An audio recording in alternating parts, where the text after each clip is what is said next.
저는 20년 넘게 당뇨 식생활을 연구해 오면서 정말 잊을 수 없는 장면이 하나 있어요. 라면을 끊지 못하던 한 분이 깻잎과 청경채, 숙주나물만 제대로 곁들여 드셨을 뿐인데 2달 만에 당화혈색소가 9에서 7대로 떨어진 순간이었죠. 그분은 아침마다 라면을 드시던 습관을 20년 넘게 유지하셨는데 단 한 번도 혈당이 안정된 적이 없었어요. 그런데 라면을 끊지 않고 먹는 방식만 바꿨을 뿐인데 완전히 다른 결과가 나온 거예요. 그날 이후 저는 라면을 무조건 끊으라고 말하기보다 어떻게 먹으면 췌장이 덜 지치고 혈당이 덜 치솟는지, 어떤 채소와 어떤 한 숟갈이 실제로 도움이 되는지를 더 깊게 연구하기 시작했답니다. 저는 생활건강 박사 김하진이에요. 많은 분들이 라면은 당뇨에 무조건 나쁘다고만 알고 계시지만 사실 라면 자체보다 무엇을 함께 먹느냐가 훨씬 중요하거든요. 라면 한 그릇을 먹어도 어떤 분은 혈당이 50만 오르고 어떤 분은 100 이상 치솟는 차이가 생겨요. 이 차이가 바로 식탁 조합에서 나오는 거죠. 오늘은 제가 직접 경험한 변화의 순간들을 바탕으로 라면을 좋아하는 분들도 혈당을 안정시킬 수 있는 식탁 조합을 정리해 드릴게요. 여러분이나 가족 중에 라면을 끊지 못해 고민하시는 분 계시면 오늘 영상이 정말 도움이 되실 거예요. 가족 중에 이런 경험 있는 분 계시면 댓글로 이야기 들려주세요. 그 전에 잠깐 1초 만에 누를 수 있는 버튼을 꼭 눌러주시면 영상 제작에 아주 큰 힘이 됩니다. 그럼 바로 시작하겠습니다. 저에게 상담을 받으러 오신 분들 중에는 라면을 끊으라는 말을 들을까봐 겁을 내는 분들이 많아요. 특히 67세 삼촌 한 분은 평생 라면을 즐겨 드시다가 당뇨 진단을 받고도 라면을 완전히 포기하지 못해 속상해 하시더라고요. 아침에 일어나면 제일 먼저 라면 생각이 나고 출출할 때도 라면, 야식으로도 라면을 드시던 분이었어요. 일주일에 라면을 5번 이상 드셨으니까 라면이 주식이나 다름없었던 거죠. 그런데 삼촌이 가장 몰랐던 건 라면을 끊느냐 마느냐보다 라면을 먹을 때 무엇을 먼저 먹고 무엇을 함께 넣느냐가 훨씬 중요하다는 사실이었어요. 제가 깻잎과 청경채를 먼저 드시고 숙주나물로 면을 조금 대체하는 방법을 알려드렸더니 1달 만에 식후 혈당이 급격히 튀던 모습이 사라지기 시작했죠. 2달째부터는 아침 공복 혈당도 안정되기 시작했고요. 삼촌은 처음에는 반신반의하셨지만 직접 혈당을 재보시고는 정말 놀라셨어요. 같은 라면을 먹는데 혈당이 30에서 40 정도 덜 오르는 게 신기하다고 하시더라고요. 이 변화를 보면서 저는 확신하게 됐어요. 라면을 완전히 끊는 것보다 어떻게 먹느냐를 바꾸는 게 훨씬 현실적이고 효과적이라는 것을요. 오늘 설명드릴 내용은 어렵지 않고 생활 속에서 바로 적용할 수 있는 것들이라 누구나 따라 하실 수 있어요. 특별한 재료가 필요한 것도 아니고 마트에서 쉽게 구할 수 있는 채소들이거든요. 이런 중요한 정보를 더 많은 분들이 알 수 있도록 구독과 좋아요 부탁드리고 끝까지 보시면 왜 지금 습관을 바꿔야 하는지 분명히 느끼실 거예요. 뒤에 나올 한 숟갈 활용법을 모르시면 지금까지의 노력이 반쪽짜리가 될 수 있어요. 이 영상 하나로 여러분의 식습관을 완전히 바꿀 수 있는 중요한 지혜를 얻게 되실 거예요. 이제 본격적으로 어떤 식탁 조합이 혈당을 안정시키는지 하나씩 짚어볼게요. 가장 먼저 말씀드리고 싶은 채소가 바로 깻잎이에요. 깻잎에는 비타민 K와 식이섬유가 풍부해서 췌장 기능을 돕고 식후 혈당 상승을 늦춰주거든요. 국내 영양연구에서 녹색 잎채소의 비타민 K 섭취가 인슐린 반응을 안정시키는 데 도움을 준다는 보고가 있는데요. 제가 만난 64세 박영진님은 밥과 라면을 함께 드시던 습관을 깻잎에 밥을 싸먹는 방식으로 바꾸셨어요. 그러자 2달 만에 당화혈색소가 9대에서 7대로 떨어졌답니다. 박영진님은 처음에는 깻잎 맛이 싫다고 하셨는데 익숙해지니까 오히려 입안이 개운해지고 속도 편해진다고 하시더라고요. 특히 라면처럼 느끼한 음식을 드실 때 깻잎을 함께 먹으면 입안이 깔끔해지는 느낌이 든대요. 라면 먹기 전 깻잎 2~3장을 먼저 천천히 씹어 드시고 밥은 깻잎에 소량만 싸서 드셔보세요. 깻잎을 씹을 때는 급하게 삼키지 마시고 20번 이상 천천히 씹으셔야 해요. 그래야 식이섬유가 위장에서 제대로 작용하거든요. 여기서 주의할 점은 장아찌로 된 깻잎보다는 생 깻잎을 선택하셔야 한다는 거예요. 장아찌는 염분이 높아서 혈압에도 영향을 줄 수 있어요. 여러분은 깻잎을 평소 식탁에서 얼마나 사용하고 계신가요? 다음으로 청경채예요. 청경채는 라면 국물과 정말 잘 어울리고 위 점막을 보호하는 데도 도움이 돼요. 한국영양학회에서 녹황색 채소의 비타민C가 염증 완화에 도움을 준다고 발표했는데요. 72세 이준태님은 라면을 끊지 못했지만 청경채를 반 접시 정도 넣기 시작하면서 식후 혈당이 30 이상 덜 올라가는 변화를 보셨어요. 이준태님은 청경채를 싫어하셨던 건 아니었는데 라면에 넣어야 한다는 생각을 못 하셨던 거죠. 막상 넣어 드시니까 라면 국물이 더 깔끔해지고 면만 먹을 때보다 포만감도 훨씬 오래간다고 하셨어요. 청경채는 수분이 많아서 국물을 흡수하면서 부피가 커지거든요. 그래서 적은 양으로도 배부르게 드실 수 있죠. 라면 끓일 때 청경채를 마지막 1분 정도 남기고 넣어서 살짝만 익혀 드세요. 너무 오래 삶으면 비타민이 파괴되고 식감도 물러져요. 청경채가 없으면 배추나 시금치도 괜찮지만 청경채가 라면 국물과 가장 잘 어울려요. 라면에 가장 잘 어울린다고 느끼는 채소는 무엇인가요?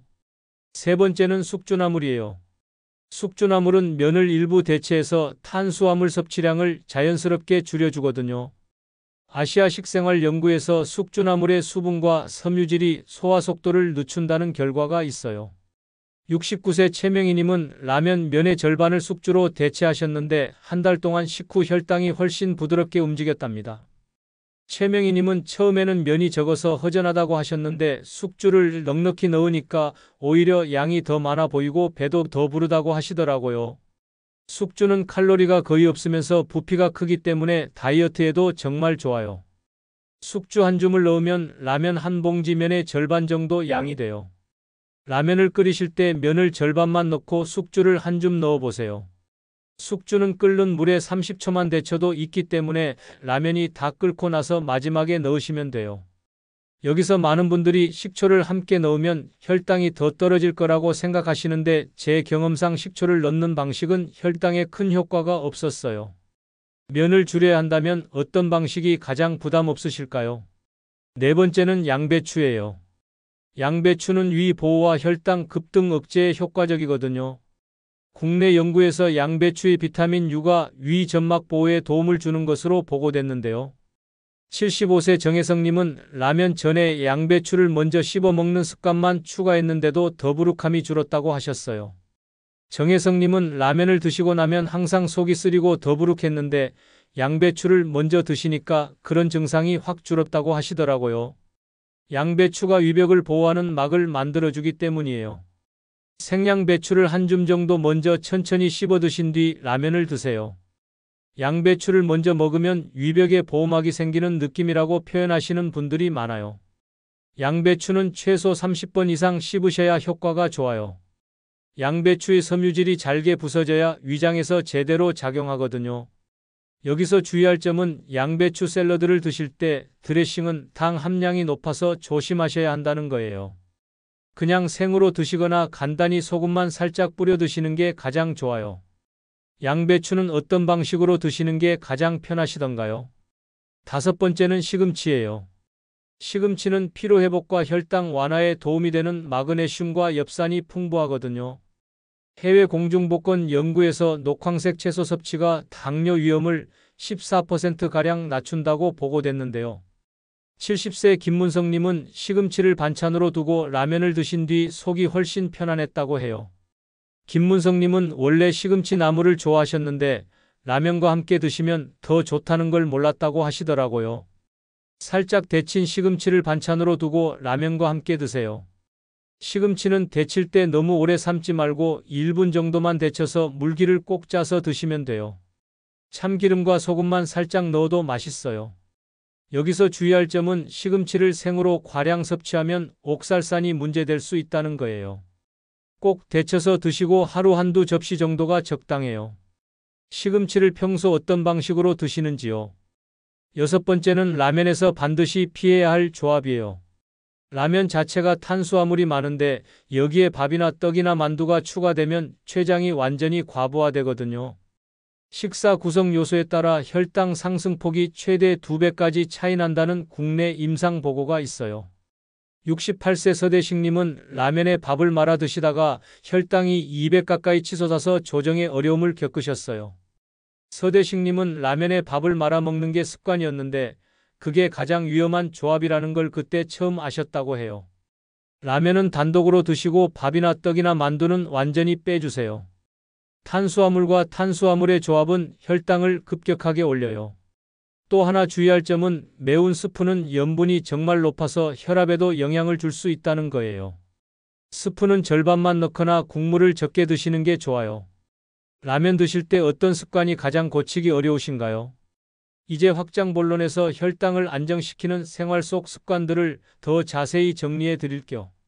첫 번째 실천법은 식사 순서를 바꾸는 거예요. 채소를 먼저 먹으면 탄수화물이 천천히 흡수되는데요. 이건 정말 간단하지만 효과가 커요. 채소의 식이섬유가 위장에서 막을 형성해서 탄수화물이 급격하게 흡수되는 걸 막아주거든요. 일본 오사카 대학 연구에서 채소를 먼저 먹은 그룹이 밥을 먼저 먹은 그룹보다 식후 혈당이 평균 25 낮게 나왔다는 보고가 있어요. 여기서 주의할 점은 과일을 식사 전에 먹으면 혈당이 빠르게 오른다는 거예요. 과일은 식사 후 30분에서 1시간 뒤로 미뤄 드세요. 채소를 먼저 드시고 그 다음 단백질, 마지막에 탄수화물 순서로 드시면 돼요. 예를 들어 라면을 드신다면 깻잎이나 양배추를 먼저 씹어 드시고 계란이나 두부 같은 단백질을 드신 다음 면을 드시는 거죠. 이 순서만 바꿔도 식후 혈당이 20에서 30 정도 덜 올라요. 여러분은 평소 어떤 순서로 드시나요? 두 번째는 한 숟갈 올리브유 활용법이에요. 올리브유의 불포화 지방이 혈당 급등을 완화해 주거든요. 제가 만난 분들 중에 올리브유 한 숟갈을 밥에 둘러 드시고 혈당이 안정된 사례가 정말 많아요. 올리브유는 소화 속도를 늦춰주고 인슐린 분비를 부드럽게 만들어줘요. 스페인 바르셀로나 대학 연구에서 올리브유를 함께 섭취한 그룹이 혈당 변동폭이 20% 줄었다는 결과가 있어요. 여기서 주의할 점은 공복에 올리브유를 드시면 더부룩할 수 있다는 거예요. 속이 예민하신 분들은 식사와 함께 드세요.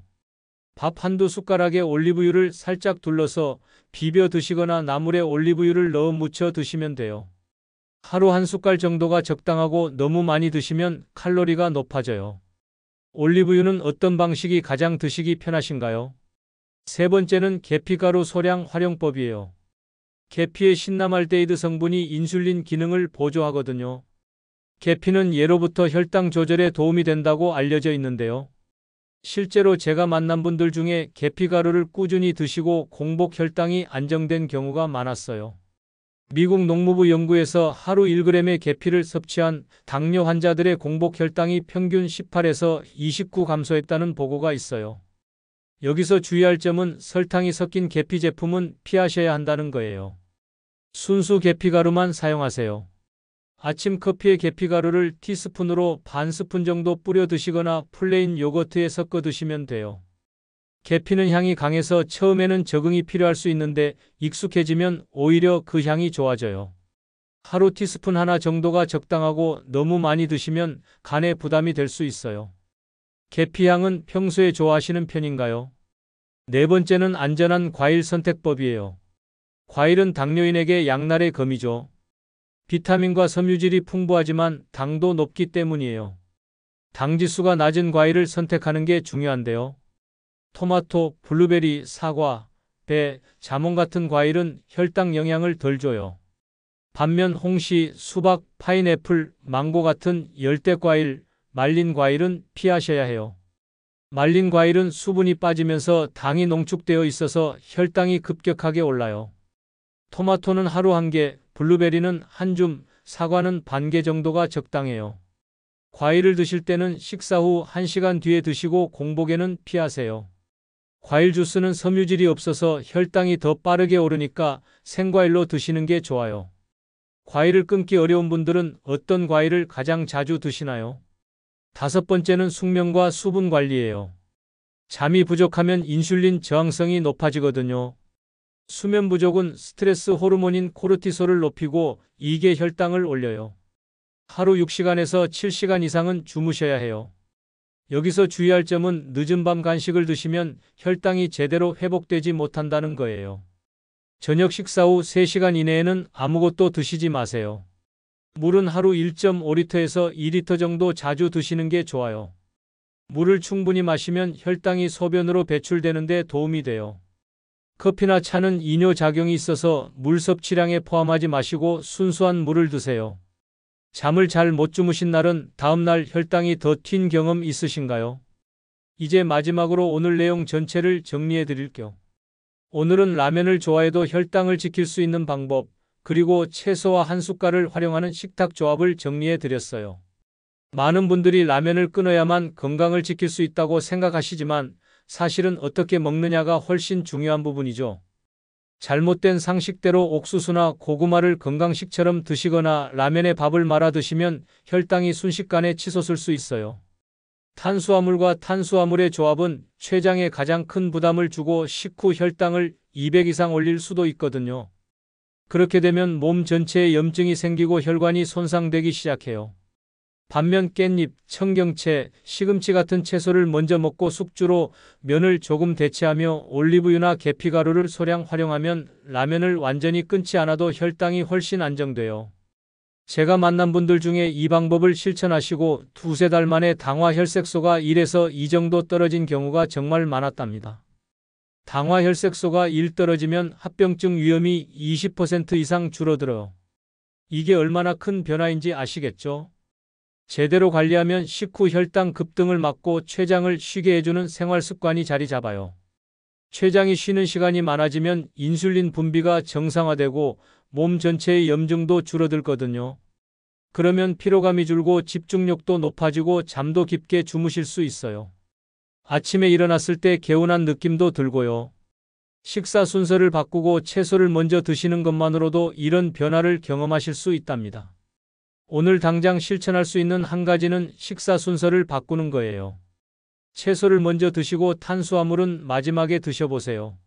내일 아침 식사부터 바로 시작하실 수 있어요. 라면을 드실 때도 깻잎이나 양배추를 먼저 씹어 드시고 면은 나중에 드세요. 이것만 지켜도 식후 혈당이 20에서 30 정도는 덜 올라요. 한 달만 실천해 보세요. 분명히 변화를 느끼실 거예요. 또 하나 꼭 기억하셔야 할 건 밥과 라면을 함께 드시는 습관은 오늘부터 당장 끊으셔야 한다는 거예요. 이게 가장 위험한 조합이거든요. 라면 한 그릇만 드셔도 충분히 배부르실 수 있어요. 숙주나물을 넣으시면 양도 많아 보이고 포만감도 오래가요. 처음에는 허전하실 수 있지만 일주일만 지나면 익숙해지세요. 제가 만난 분들도 처음에는 다들 어렵다고 하셨지만 막상 해보니까 생각보다 쉽고 효과도 빠르게 나타난다고 하셨어요.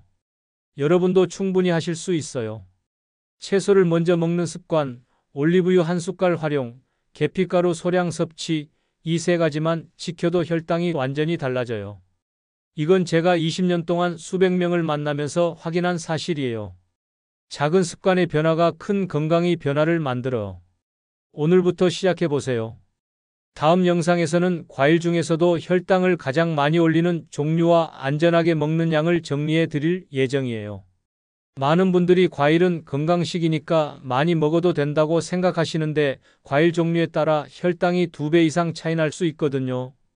어떤 과일을 어느 시간에 얼마나 드셔야 안전한지 구체적으로 알려드릴게요. 여러분은 오늘 내용 중에서 어떤 부분이 가장 마음에 와닿으셨나요? 댓글로 한 줄 남겨주세요. 1번 깻잎, 2번 청경채, 3번 숙주, 4번 양배추, 5번 시금치, 6번 식사 순서, 7번 올리브유, 8번 계피가루 중에서 가장 먼저 실천하고 싶은 번호를 남겨주시면 돼요. 댓글로 약속하시면 실천율이 3배 높아진다는 연구 결과도 있어요. 여러분의 건강한 변화를 응원할게요. 다음 영상에서 또 만나요.